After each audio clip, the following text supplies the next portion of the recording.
شب قدر کے متعلق فرمایا انا انزلناہ فی لیلۃ القدر، بے شک ہم نے قرآن مجید کو لیلۃ القدر میں نازل فرمایا۔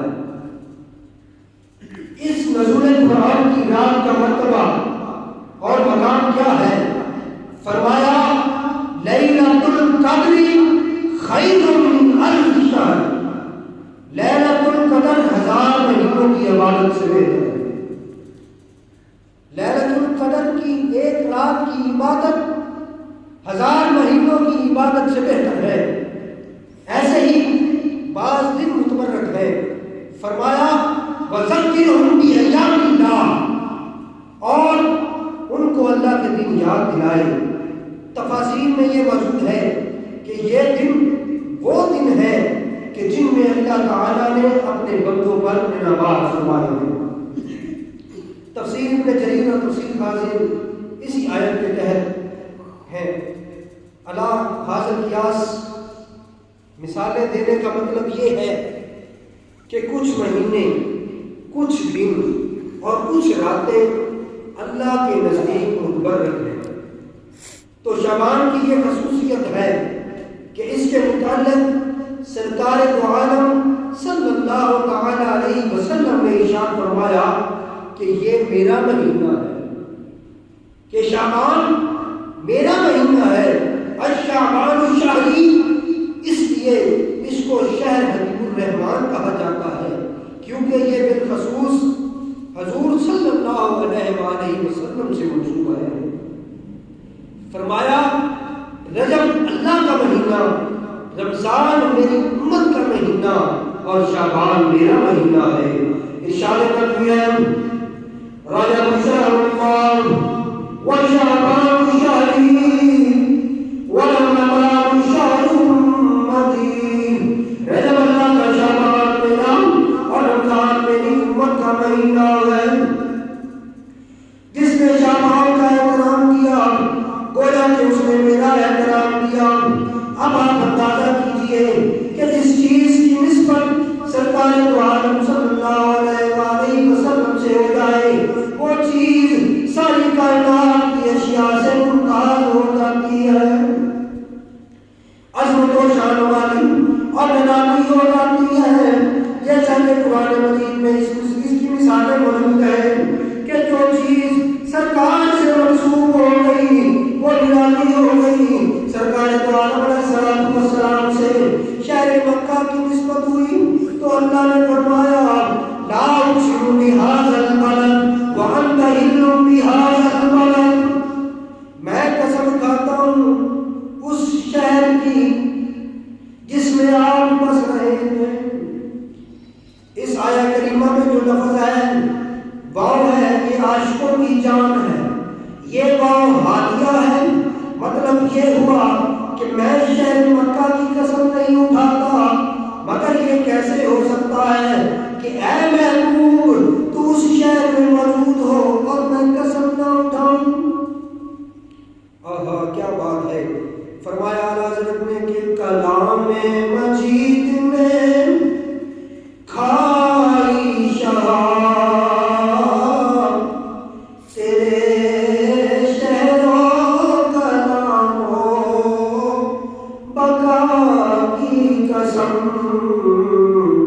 کہ کلام مجید میں کھائی شراب، تیرے شہر و کلام و بقا کی قسم۔ واو حالیہ ہے، مطلب یہ ہے کہ اگر صرف اس شہر میں تیری آمد نہ ہوتی تو میں قسم نہ اٹھاتا، حالانکہ یہاں میری نشانیاں صفا اور مروا موجود ہے، چائے زمزم موجود ہے،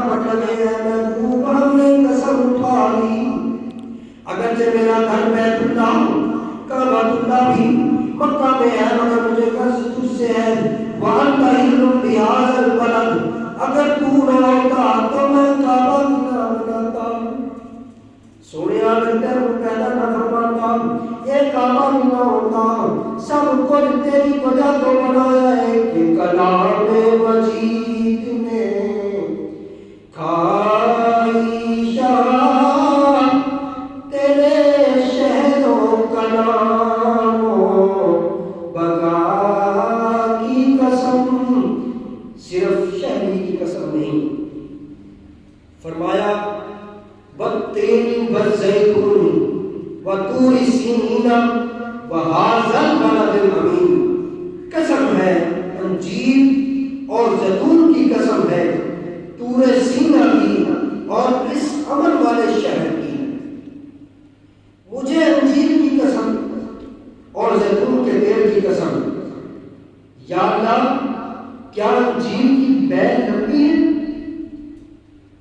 یا اللہ کیا انجیر کی بیل لمبی ہے کیا اس کا ذائقہ بہت اچھا ہے حالانکہ ہم نے سنا ہے کہ آم پھلوں کا بادشاہ ہے تو اے مولا تو نے آم کی قسم کیوں نہ اٹھائی اسی طرح بڑے بڑے خوشبودار تیل موجود ہیں تو نے ان کی قسم کیوں نہ اٹھائی فرمایا میں خوشبو کو نہیں دیکھتا میں محبوب کی زلفوں کو دیکھتا ہوں میں بیل اور ذائقہ نہیں دیکھتا میں محبوب کے لبوں کو دیکھتا ہوں انجیر یار کے لبوں کو اور تیل محبوب کی زلفوں کو لگ گیا میں نے قسم اٹھا لی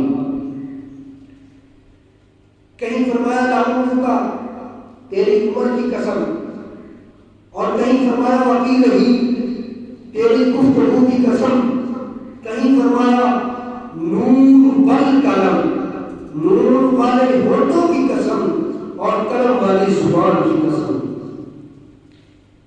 تو عرض کر رہا تھا کہ جو چیز حضور آقا انعامدار مدینے کے تاجدار علیہ السلام کے ساتھ منسوب ہو گئی نرالی اور نظم دیوانی ہو گئی ملاحظہ اللہ تعالیٰ نے ارشاد فرماتا ہے کہ یا نساء النبی لستن کأحد من نساء اے نبی کی ازواج مطہرات تم نہیں ہو دوسری عورتوں میں سے کسی عورت کی طرح یہ بے مثال بیویاں ہیں کیونکہ میرے محبوب سے منسوب ہے کائنات کی کوئی عورت کسی قبیلہ کسی شہر کی ان محبوب سے منسوب عورتوں کی مثل نہیں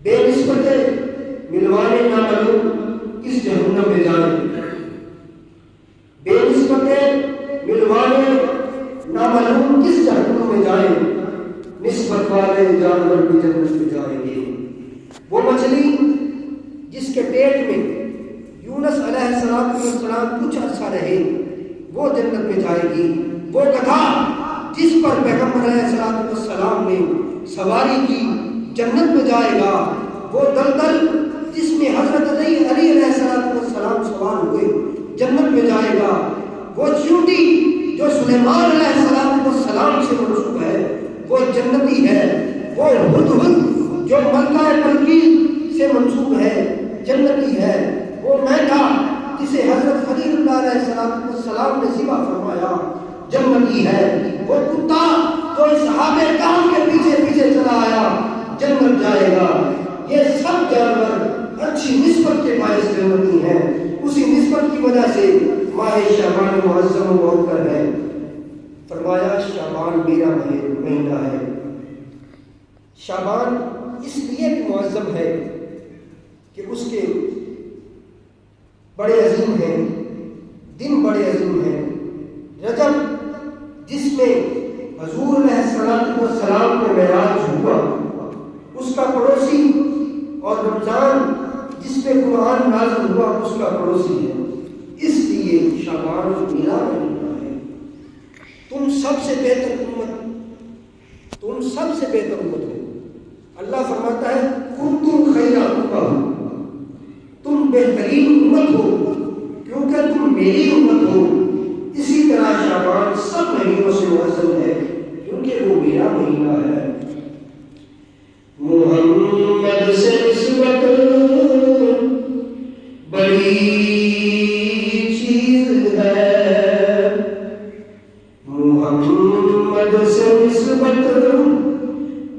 بڑی چیز ہے خدا دے یہ دولت بڑی چیز ہے.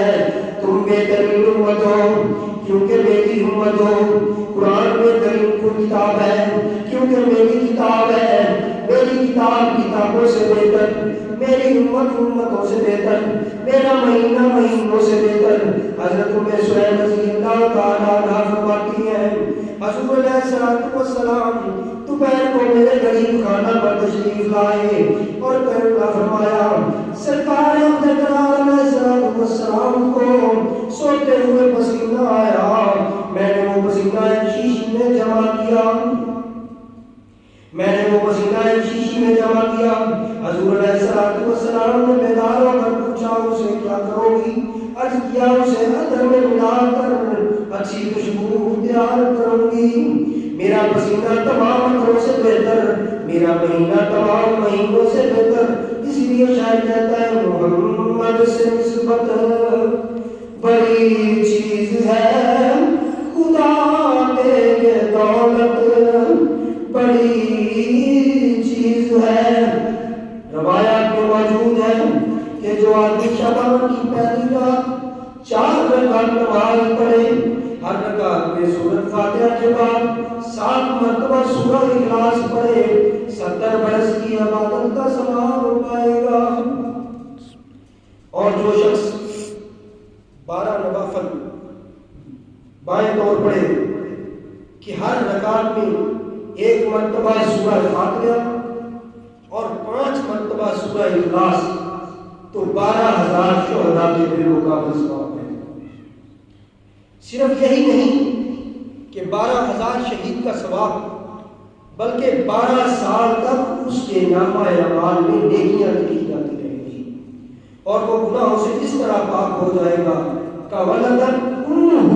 جیسے ابھی کی ماں نے, ابھی اس کی ماں نے جنا ہے. اس کی وجہ صرف یہ نوافل نہیں, نفل تو ادا کرنے والے روز ادا کرتے ہیں, وجہ صرف محبوب کی نسبت ہے کہ شعبان میرا مہینہ ہے. فرمایا محبوب مہینہ تیرا ہے, بخشش میری ہے. 15ویں شعبان کی شب نفل پڑھو, اگلے دن روزہ رکھو. حضرت داؤد علیہ السلام کے روزے اور حضرت ایوب علیہ السلام کے صبر کے بالمقابل ثواب ملے گا. اندازہ فرمائیے یہ کیوں؟ اس لیے کہ شعبان حضور کا مہینہ ہے. رب گناہ نہیں دیکھتا, رنگ و نسل نہیں دیکھتا, قبیلہ نہیں دیکھتا, زبان نہیں دیکھتا, علاقہ نہیں دیکھتا, وہ دیکھتا ہے تو صرف نسبت دیکھتا ہے. فرمایا محبوب یہ مہینہ بھی تیرا, یہ امت بھی تیری, تیرے مہینے میں تیری امت کو اتنا عطا کروں گا کہ سوال کرنے کی ضرورت نہیں پڑے. اسی مہینہ میں وہ رات ہے اسے فرمایا انا انزلناہ فی لیلۃ مبارکۃ انا کنا منذرین فیہا یفرق کل امر حکیم. بے شک ہم نے اتارا ہے اسے ایک بابرکت رات میں. ہماری یہ شان ہے کہ ہم بر وقت خبردار کر دیا کرتے ہیں. اسی رات میں فیصلہ کیا جاتا ہے ہر اہم کام. یہی رات ہے جسے شب برات کہتے ہیں کیونکہ اس میں ہر کسی کی برات کا فیصلہ ہوتا ہے. لیلۃ المبارک جس میں قرآن نازل کیا گیا ہے وہ شب قدر ہے, کیونکہ اللہ تعالیٰ ارشاد فرماتا ہے کہ انا انزلناہ فی لیلۃ القدر, بے شک ہم نے اسے نازل کیا لیلۃ القدر. اور ہر حکمت والے فیصلے کی یہی رات ہے. حضور نبی اکرم علیہ السلام نے ارشاد فرمایا اذا کانت لیلۃ النصف من شعبان فقوموا لیلها وصوموا نهارها فإن الله تعالى ينزل فيها لغروب الشمس إلى السماء الدنيا فيقول الأمر ومستغفر فأغفر له ألا مسترزق فأرزقه ألا من عمر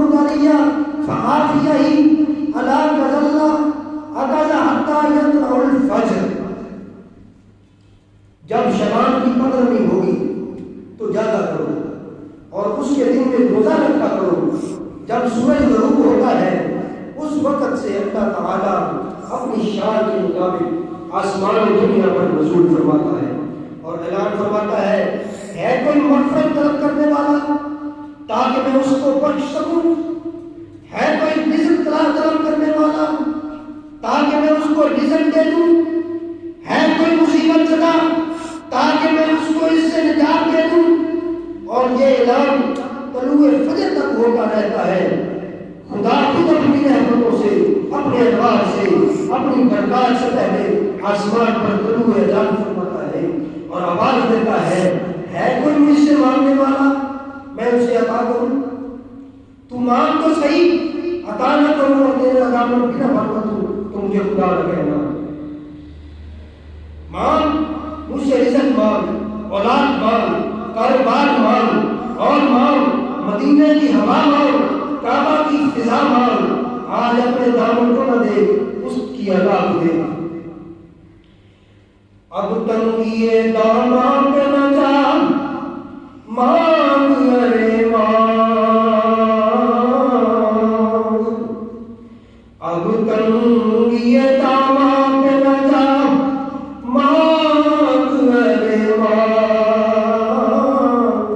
ہے آج وہ مائنے بہتا مانگ ارے مانگ، مانگ ملک و ملت کی عافیت و ترقی مانگ، مانگ گناہوں کی بخشش مانگ، مانگ درد دل اور اس میں نظر مانگ۔ حضرت صاحب جس کی ساتھ فرماتے ہیں مانگ لو چشم تر مانگ لو، درد دل اور اس میں نظر مانگ لو، کملی والے کی نگری میں گھر مانگ لو، مانگنے کا مزہ آج کی رات ہے، آؤ بارگاہ نائزال میں ہاتھ ملاؤ اور عرض کرو تو نے صحت و تندرستی عطا فرمائی، ہر نعمت عطا فرمائی، اب ہمیں اپنے خزانوں سے مزید عطا فرما تیرے کرم سے، بے نیاز کون سی شے ملی نہیں، تیرے کرم سے بے نیاز کون سی شے ملی نہیں، جھولی میری تنگ ہے تیرے یہاں کمی نہیں۔ آج دریائے رحمت جوش میں ہے، دستے صحیح کشادہ ہے، پہلے آسمان سے بار بار بلائیں اور صدائیں آ رہی ہیں، مانگو میرے بندو مجھ سے مانگو، اور ساری رات مدائیں ہوتی رہیں گی، ساری رات بخشش ہوتی رہے گی۔ کتنے بدبخت ہیں وہ لوگ جو آج بھی سو جائیں، محروم رہ جائیں، چھریاں پٹاخے چلائیں اور اس کے غضب کو آواز دیں، وہ رحمت کی بارش فرما رہا ہے اور ہم اس کے غضب کو دعوت دے رہے ہیں، مگر وہ پھر بھی کریم ہے۔ آؤ شب برات اور پھر نصف رات کے وقت جس کے متعلق میاں صاحب رحمۃ فرماتے ہیں پچھلی راتی رحمت رب دی کرے بلند آوازہ، پچھلی راتی رحمت رب دی کرے بلند آوازہ، بخشش منگن والے آؤ کھلا یہ دروازہ۔ وہ کیسا کریم ہے کہ جو فرماتا ہے وَرَحْمَتِي وَسِعَتْ كُلَّ شَيْءٍ، میری رحمت ہر شے سے وسیع ہے۔ حضرات گرامی، کل شیء کا حدود و اربا کیا ہے؟ شے کسی کہتے ہیں، معلوم کیجیے تاکہ پھر اس کی وسعت کو سامنے رکھ کر وسعت رحمت کا مشاہدہ کیا جا سکے۔ شیء کے مفہوم میں ہر وہ چیز شامل ہے جسے اللہ نے کن کہہ کر پیدا فرمایا۔ وہ فرماتا ہے اذا اراد شیئا ان یقول له کن فیکون، جب وہ کسی شے کا ارادہ فرماتا ہے تو اسے کن فرماتا ہے تو وہ ہو جاتی ہے۔ یہ ساری کائنات اور اس کی تمام چیزیں اس کے عمل کن کا ظہور ہے۔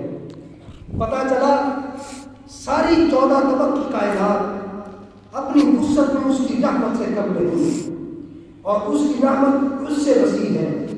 ساری مخلوق کے گناہ ایک طرف، اس کی رحمت کا ایک قطرہ ایک طرف۔ رحمت کا دریا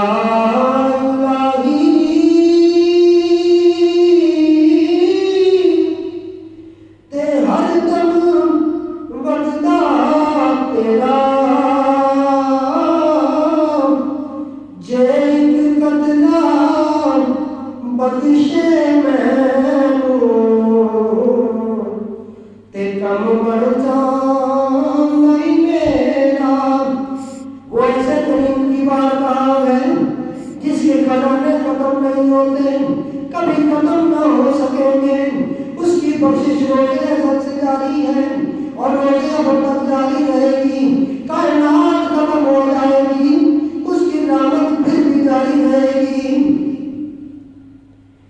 جھولی ہی میری تنگ ہے، تیرے یہاں کمی نہیں، اور تجھ سے تجھی کو مانگ کر مانگ لی ساری کائنات۔ مجھ سا کوئی گدا نہیں، تجھ سا کوئی سخی نہیں۔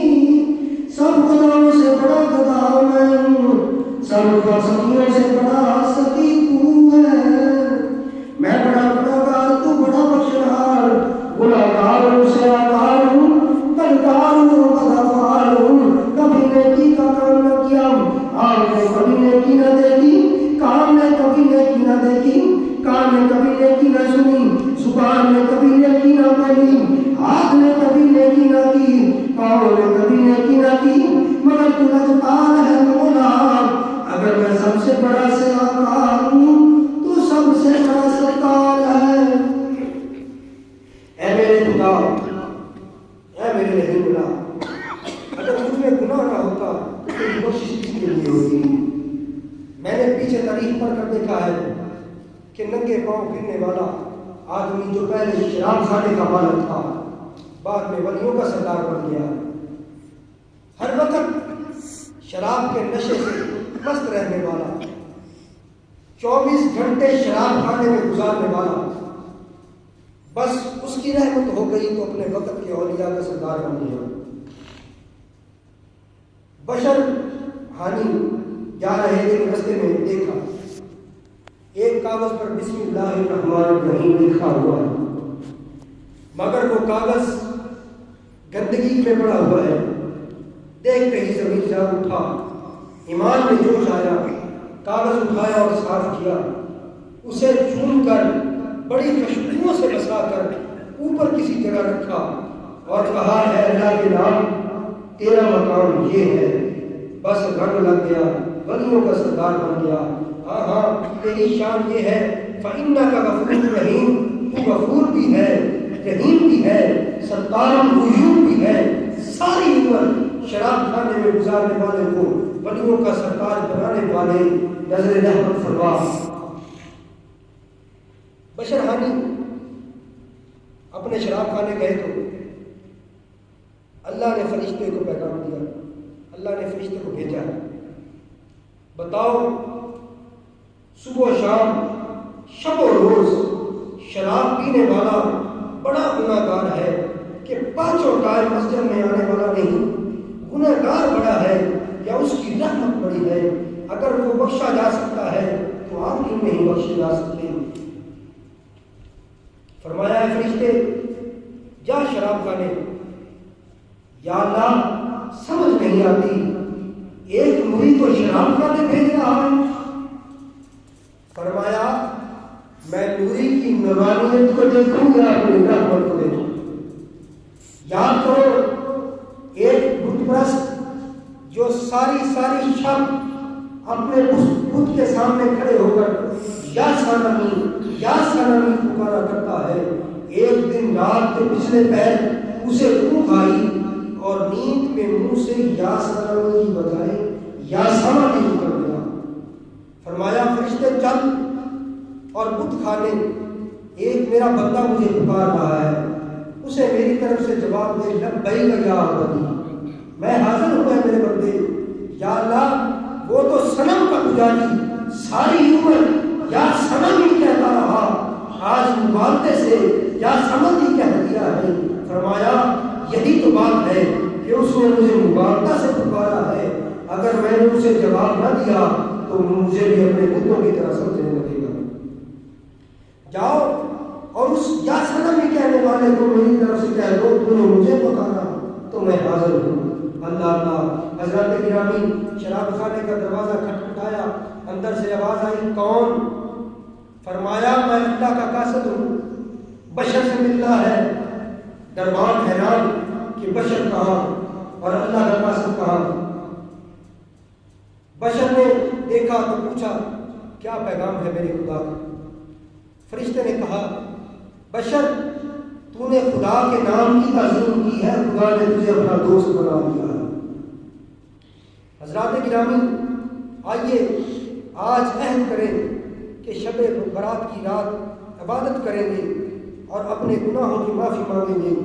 آئیے میں آپ کو عرض کروں کہ صالحین کرام، اولیاء اعظام نے اس شب کس طرح عبادت فرمائی ہے۔ یہ نماز جو میں آپ کو عرض کرنے لگا ہوں اسے صلاۃ الخیر کے نام سے یاد کیا جاتا ہے۔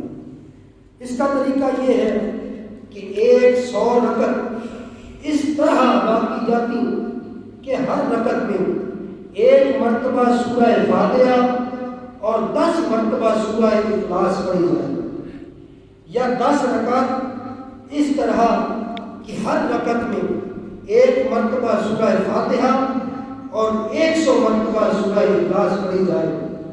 اس نماز کی بڑی فضیلت اور اس کا ثواب بھی کثیر ہے۔ حضرت حسن بصری رضی اللہ تعالیٰ عنہ نے فرمایا کہ مجھ سے سرور کائنات صلی اللہ علیہ وآلہ وسلم کے 30 صحابہ کرام علیہم الرضوان نے بیان کیا کہ اس رات کو جو شخص یہ نماز پڑھتا ہے اللہ تعالیٰ اس کی طرف 70 بار دیکھتا ہے اور ہر بار دیکھنے میں اس کی 70 حاجتیں پوری کرواتا ہے، جن میں سب سے ادنا حاجت اس کے گناہوں کی مغفرت ہے۔ تمام مسلمانوں کو چاہیے کہ اس رات قبرستان حاضری دیں، خصوصاً شہداء کرام اور اولیاء اعظام کے مزارات پر، کیونکہ یہ سنت نبی کریم علیہ السلام کی ہے۔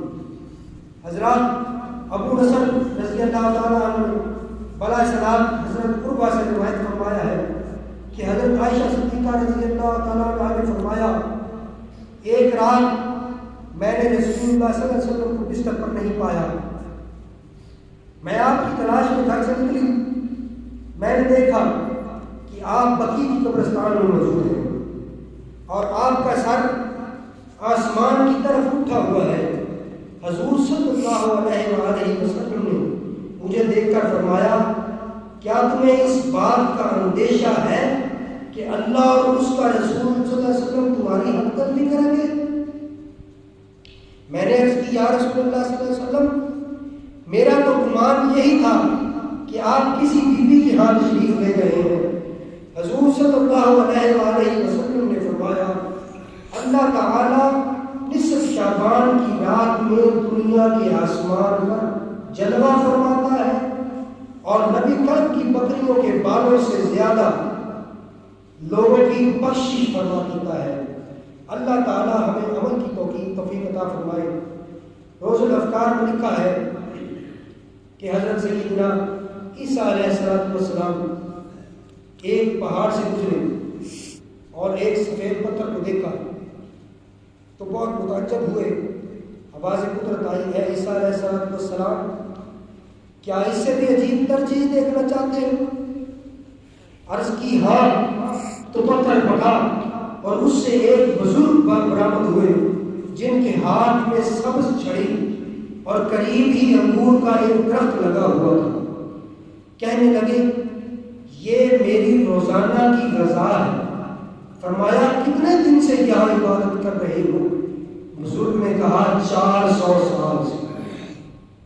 حضرت عیسیٰ علیہ السلام نے بارگاہ خداوندی میں عرض کی مولا اس سے افضل بھی کوئی مخلوق ہے؟ آواز آئی ہاں، میرے محبوب علیہ السلام کی امت کا جو شخص شعبان کی 15ویں شب برات میں 2 رکعت پڑھے گا اس کی یہ 2 ہی رکعت 400 سال سے افضل ہے۔ اس شب میں امت کے لیے احسان و ثواب، دعا و استغفار مصنون ہے۔ بکثرت احادیث اس بارے میں وارد ہیں، خصوصاً ماں باپ بھائی دوست کی دعا کا تو مردہ منتظر رہتا ہے۔ نبی رحمت صلی اللہ علیہ وآلہ وسلم نے ارشاد فرمایا مال میت فی القبر الی القلب غریقا متحیس ینتظر دعوت تلحق ابن او ام او اخ او صدیق۔ میت قبر میں غرق ہونے والے کی طرح اور غوطے کھانے والے کی طرح ہوتی ہے۔ میت کو ہر وقت دعا کی انتظار رہتی ہے۔ دعا قبر میں میت کو پہنچتی ہے، اس کا باپ کرے یا اس کی ماں کرے یا اس کا بھائی کرے یا اس کا کوئی دوست و عزیز کرے۔ پھر جب میت کو قبر میں دعا پہنچتی ہے تو وہ دعا میت کو تمام دنیا اور جو کچھ دنیا میں ہے سب کچھ سے زیادہ پیاری ہوتی ہے۔ یعنی کہ میت ساری دنیا اور اس کی تمام نعمتیں دینے سے اتنی خوش نہیں ہوتی جتنی دعا سے خوش ہوتی ہے۔ سرکار دو عالم صلی اللہ علیہ وسلم نے فرمایا جب انسان مر جاتا ہے تو اس کا عمل ختم ہو جاتا ہے، مگر 3 چیزیں ایسی ہیں جن کا ثواب مرنے کے بعد قبر میں پہنچتا رہتا ہے۔ نمبر 1 صدقہ جاریہ، نمبر 2 علم جس کا نفع لوگوں کو پہنچے، نمبر 3 نیک اولاد جو اس کے لیے دعا کرتی ہے۔ جو کچھ میت کے وارث اس کی موت کے بعد صدقہ کرتے ہیں، حضرت جبرائیل علیہ السلام اسے سونے کے طباق میں لے کر میت کے قبر کے کنارے کھڑے ہو جاتے ہیں اور فرماتے ہیں اے گہری قبر والے، یہ ہدیہ ہے، اسے تیرے گھر والوں نے تیری طرف بھیجا ہے، اس ہدیہ سارے ثواب کو قبول کر۔ تو پھر وہ ہدیہ قبر میں داخل ہوتا ہے تو میت کو ہدیہ لے کر فرحان و شادمان ہوتی ہے۔ جب میت کو اس کے گھر والوں نے اصالِ ثواب دیا اور اس کے پڑوسی جن کو کوئی ہدیہ نہیں بخشا گیا وہ غمگین ہو جاتے ہیں۔ حضرات گرامی، اس شب برات کی نورانی ساعت میں اس گنہگار امت کی مغفرت ہوتی ہے، سائلوں کو عطا کیا جاتا ہے، گناہ معاف ہوتے ہیں تو توبہ قبول ہوتی ہے۔ خالق کائنات جل جلالہ اپنی تمام مخلوق کو بخش دیتا ہے اور درجے بلند فرما کر سب کو اپنی آغوش رحمت کو دے دیتا ہے۔ مگر کچھ آدمی ایسے بھی ہیں جو اس رات بھی اس کی رحمتی عامہ سے محروم رہتے ہیں۔ وہ مندرجہ ذیل لوگ ہیں، مشکوک، کینہ پرور، رشتہ داری سے تعلق توڑنے والے، تکبر سے کپڑا لٹکانے والے، والدین کا نافرمان اور ہمیشہ شراب پینے والے۔ حضرات محترم، یہ 6 آدمی شب برات میں اگرچہ ایک ٹانگ پر کھڑے ہو کر عبادت کریں ان کی توبہ قبول نہیں، اس لیے پہلے ان گناہوں سے توبہ کر کے جو رشتہ دار ناراض ہیں ان کو راضی کر کے، والدین کو راضی کر کے عبادت کرنی چاہیے۔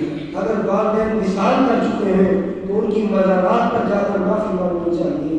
اگر مزارات معلوم نہ ہو یا کسی دور دراز علاقے میں ہو تو ان کو اظہار ثواب کر کے عبادت کرنی چاہیے۔ صدقہ و خیرات کر کے اللہ تعالیٰ کی خوشنودی حاصل کرے، نہایت خضوع و خشوع سے تذرہ و زاری سے اپنے گناہوں کی معافی مانگیں، اپنی دینی و دنیاوی نیک مقاصد خصوصاً مسلمان کشمیر، بوسنیا، چچینیا وغیرہ کے لیے فتح و نصرت اور کفار کے لیے ہدایت، ورنہ ان کی ہلاکت کی دعا کریں اور اس رات کے فیض و برکات سے مستفیض ہوں۔ اللہ تعالیٰ بحرمت حبیب العالی ہمیں اس کی توفیق مرحمت فرمائے، آمین۔ وما علینا الا البلاغ المبین۔